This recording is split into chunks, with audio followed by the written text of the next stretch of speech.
بسم اللہ الرحمن الرحیم۔ بسم اللہ الرحمن الرحیم۔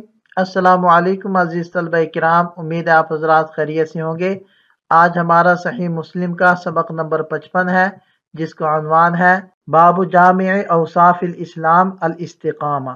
آگے بڑھنے سے پہلے خلاصہ جات کو ایک نظر دیکھ لیں۔ گزشتہ سبق میں ہم نے ان نکات کے اوپر بات کی تھی۔ آج کے سبق میں ہم اس عنوان کے تحت ان مذکورہ نکات کے اوپر بات کریں گے۔ تو چلتے ہیں سبق کی طرف۔ بسم اللہ الرحمن الرحیم۔ وبی قال حدثنا ابو بکر بن ابی شیبہ وابو قریب قال حدثنا ابن نمیر قال وحدثنا قتیبۃ بن سعید واسحاق بن ابراہیم جميعا عن جریر قال وحدثنا ابو قریب قال حدثنا ابو سامۃ كلهم عن هشام بن عروة عن ابیہ عن سفیان بن عبد اللہ الثقفی رضی اللہ عنہ قال قلت یا رسول اللہ قل لي في الاسلام قولا لا اسأل عنه احدا بعدك وفي حدیث ابی اسامۃ غیرک قال قل آمنت باللہ ثم استقیم۔ حضرت سفیان بن عبداللہ الثقفی رضی اللہ عنہ فرماتے ہیں کہ میں نے نبی پاک صلی اللہ علیہ وسلم سے عرض کیا کہ اللہ کے رسول، مجھے اسلام کے بارے میں کوئی ایسی بات بتلا دیجئے کہ پھر آپ کے بعد کسی سے اس کے بارے میں سوال نہ کروں۔ آپ علیہ السلام نے ارشاد فرمایا، کہو آمنت باللہ، یعنی میں اللہ پر ایمان لایا، ثم استقیم، پھر اس پر ثابت قدم رہو۔ سب سے پہلے ہم حدیث کی سند کے اوپر بات کرتے ہیں۔ رجال هذا الاسناد 10، اس کے رجال 10 ہیں۔ ابو بکر ابن ابی شیبہ، عبداللہ بن محمد، جن کا تذکرہ پہلے بھی ہو چکا ہے۔ دوسرے راوی ہیں ابو قریب محمد بن العلا الحمدانی الکوفی ثقۃ حافظ۔ تیسرے ہیں ابن نمیر عبداللہ بن نمیر الحمدانی ابو ہاشم الکوفی ثقۃ۔ اور چوتھے ہیں قتیبہ بن سعید الثقفی ابو رجا رحمہ اللہ ثقۃ ثبت۔ پانچویں ہیں اسحاق بن ابراہیم ابن راہوے۔ چھٹے راوی ہیں جریر بن عبد الحمید بن قرط الضبی الکوفی ثقۃ۔ اور ساتویں راوی ہیں ابو اسامہ حماد بن اسامہ بن زید القرشی۔ اور آٹھویں راوی ہیں ہشام بن عروہ بن زبیر الاسدی۔ اور نویں راوی ہیں ان کے والد گرامی عروہ بن زبیر بن عوام رضی اللہ عنہما۔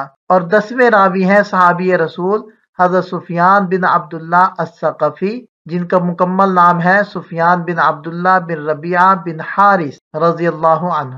یہاں سے ہم اس اسناد کے لطائف کی بات کرتے ہیں۔ پہلا نقطہ تو یہ ہے کہ یہ امام مسلم رحمۃ اللہ علیہ کی خماسیات میں سے ہے، اور اس کے رجال صحاح ستہ کے رجال ہیں، سوائے امام مسلم رحمۃ اللہ علیہ کے 2 اساتذہ کرام کے۔ اور اس میں بیٹے اپنے والد سے روایت کرتے ہیں، اور ایک تابعی دوسرے تابعی سے روایت کرتے ہیں، اور صحابہ میں سے جو صحابی ہیں وہ مقلین میں سے ہیں۔ اب ہم حدیث پاک کی شرح کی طرف چلتے ہیں۔ اس روایت میں صحابی رسول حضرت سفیان بن عبداللہ الثقفی رضی اللہ عنہ ہیں۔ ان کی کنیت ابو عمر ہے۔ حضرت عمر فاروق رضی اللہ عنہ کی طرف سے گورنر تھے۔ بنو ثقیف سے ان کا تعلق تھا اور طائف کے باشندے تھے۔ ان سے صرف 5 احادیث مروی ہیں۔ تو یہ کہتے ہیں کہ میں نے عرض کیا کہ اللہ کے رسول قل لی فی الاسلام قولا، یعنی تکمیل اسلام سے متعلق ایک جامع قول ارشاد فرمائیے۔ اس جملہ میں توابع اسلام سب کے سب آ گئے، گویا پوری شریعت کی بات ہو گئی۔ آپ علیہ السلام نے ارشاد فرمایا قل آمنت باللہ، یعنی ان تمام چیزوں پر میں ایمان لایا جن پر ایمان لانا ضروری ہے، اس میں بھی پوری شریعت آ گئی۔ پھر فرمایا ثم استقم، یہ لفظ قرآن کریم کی آیت ان الذین قالوا ربنا اللہ ثم استقاموا سے ماخوذ ہے، یعنی اوامر کے امتثال پر اور نواہی سے اجتناب پر ڈٹ کر قائم رہو۔ یہ حدیث جوامع الکلم میں سے ہے، جو اصول اسلام، توحید اور ارکان اسلام یعنی طاعات پر مشتمل ہے۔ توحید کی طرف اشارہ ہے آمنت باللہ میں، اور باقی طاعات کی طرف اشارہ ہے ثم استقم میں، کیونکہ استقامت اس کا نام ہے کہ ہر مامور کا امتثال ہو اور ہر محظور سے اجتناب ہو۔ اگر ذرہ برابر بھی اوامر و نواہی میں فرق آ گیا تو اعوجاج یعنی ٹیڑھا پن آ جائے گا، جو استقامت کے منافی ہے۔ اسی طرح اس حدیث میں اعمال قلب، اعمال بدن، ایمان، اسلام اور احسان سب آ گئے۔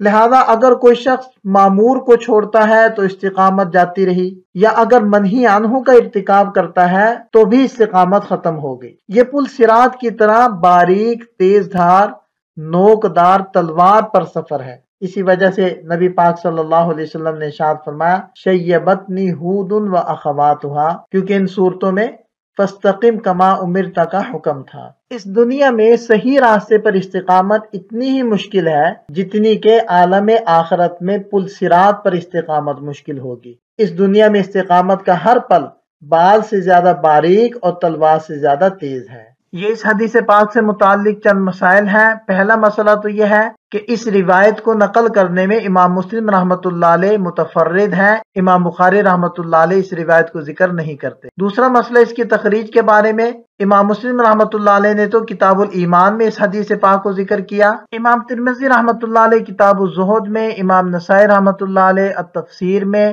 اسی طرح ابن ماجہ، امام احمد بن حنبل، امام دارمی، ابو نعیم اور امام طبرانی، ابن حبان رحمہم اللہ تعالی رحمت واسعہ، یہ تمام حضرات اس حدیث پاک کو نقل کرتے ہیں۔ یہاں ہمارا سبق مکمل ہو جاتا ہے۔ ایک نظر خلاصے کو دیکھ لیں۔ سبق سے متعلق چند سوالات ہیں، ان کا جواب تحریر کریں۔ ملتے ہیں نئے سبق کے ساتھ۔ اللہ تعالی ہم سب کا حامی و ناصر ہو۔ دعا میں یاد رکھیے گا۔ السلام علیکم۔